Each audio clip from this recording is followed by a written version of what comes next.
Hi, normally I talk about domestic violence when it comes to married couples or people who have been married, but there is domestic violence for people who are dating, people who are not married at all. So, what is domestic violence? So, today I'm going to talk about this because a lot of people don't realize that teenagers, young people, get involved in dating violence. It's called dating. Let me see what it's called. Dating violence. So you may have a teenager who is being abused and you don't know, or is abusing and you don't know, is involved in violence somehow and you don't know. So this is more like an information to help you detect and to help you know that domestic violence is not just with married people, married couples. Dating violence exists with young people, especially of today, controlling behaviors and all those behaviors. So this is just like an awareness for you to detect and to help your child or your teenager, that to help them if they're going through it and you don't know. So domestic violence or dating violence is a pattern of behaviors that maintain power, control over another partner in an intimate relationship. Okay. Abuse are physical. Okay. So a lot of your teenager may be being beaten by her boyfriend and you don't even know, or your boy may be slapped by their girlfriend and you don't even know. So this is more like to help you talk to your children, so we start these conversations so that they know that that is not a good relationship to be, where somebody is hitting you, abusing you, calling you names. It can be sexual, it can be economic, where they are telling them you need to give me money, you need to buy me clothes, or it emotional, physical, and also they can use threats. This includes any behaviors that frighten, that intimidate, that terrorize, that manipulate, or that hurt, humiliate, blame, injure, or injure someone. So it is very, very, very, very important to know that these behaviors are wrong, and these behaviors is good to teach your teenager or somebody that's just dating, that it is wrong for someone to treat them like that. It can happen to anyone, regardless of race, age, sexual orientation, religion, or gender. Domestic violence is a crime and must be reported. Okay. And so it is good for us, and it is good for people, it is good for you to know that it is wrong.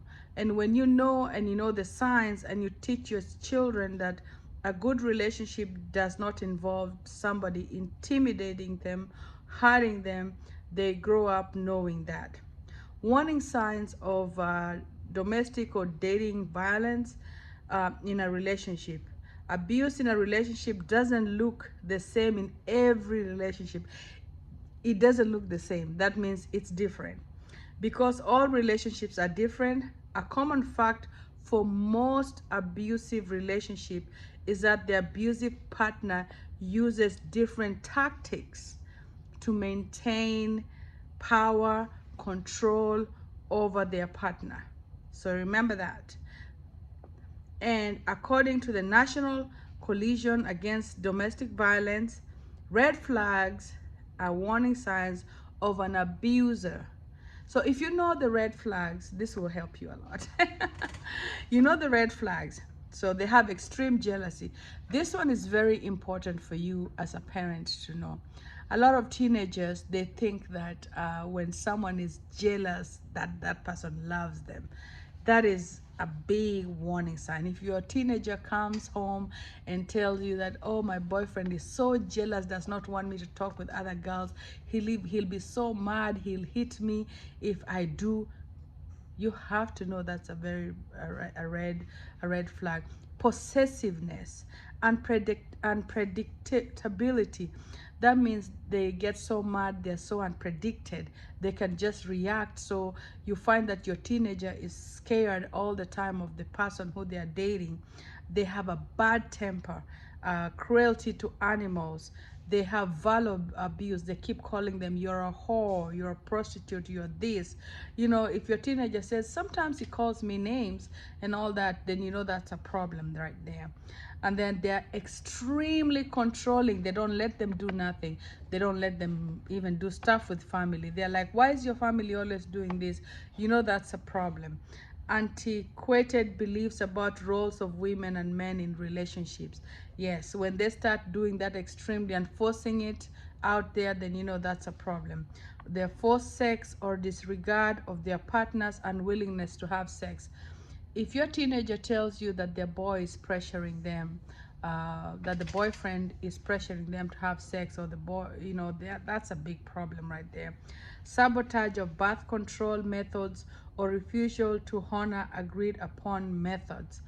If if your teenager comes home and tells you that the boyfriend maybe took their birth control pill and threw it away, sabotaging it, you know, that's a problem right there.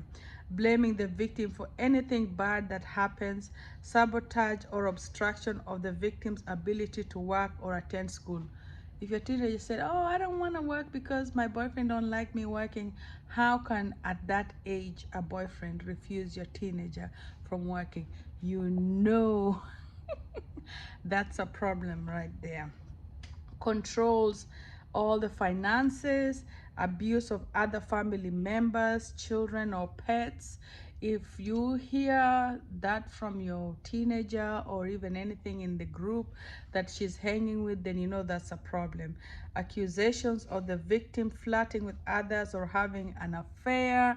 You know, we don't tell our teenagers that it is wrong for their boyfriend to be having affairs with other people. We need to tell them, because that way they know that that's a bad behavior. You know, if they come and ask you about it, just tell them, no, that's not how a relationship should be, you know. Control of what the victim wears and how they act. This is very common, especially in teenage relationship. Oh, don't wear this clothes, don't do this. No, that's a problem right there. If the boyfriend, 13-year-old, 14-year-old boyfriend is coming and telling them that they shouldn't wear whatever they're wearing, that's a problem right there. Demeaning the victim either privately or publicly, embarrassment or humiliation of the victim in front of others, harassment of the victim at work. When they fight, he goes to work and he goes and makes a scene. That's a problem. So what I was trying to say with this here is just an awareness, because a lot of teenagers are going through domestic violence. Some teenagers are even killed in relationships. Some teenagers end up hurting others. So when we know the signs of domestic violence and dating violence, we need to speak up about it. We need to tell our children how love is supposed to be, whether we are single parents or we are married. We need to speak about how love. We need to show these kids love. Some of these kids see abuse in our relationships. When they see it, they think it's normal. They think that it's normal to shout or to be shouted at. And that's one thing that we want to make sure that we speak out there. We talk about, you know, we tell them it's not good, and we should. So I want to thank those who are watching me at Deeper Speak Up. You know, I do have another, I have a Lily Bold accessories. I think I started that differently. It's a it's I make jewelry.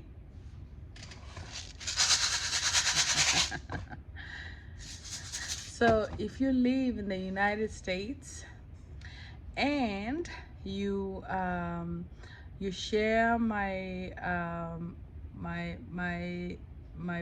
videos, and I will put your name in a pot, and I will send you a free earring. It's going to be 1 earring for 2 earrings for this video.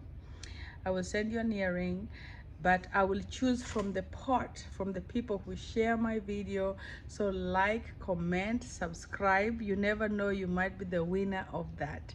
Thank you so much. Make sure you like, subscribe, share it, please share it, and please, let's help others. Let's spread the word. No domestic violence. Let's stop this. Let it stop from us. Thank you.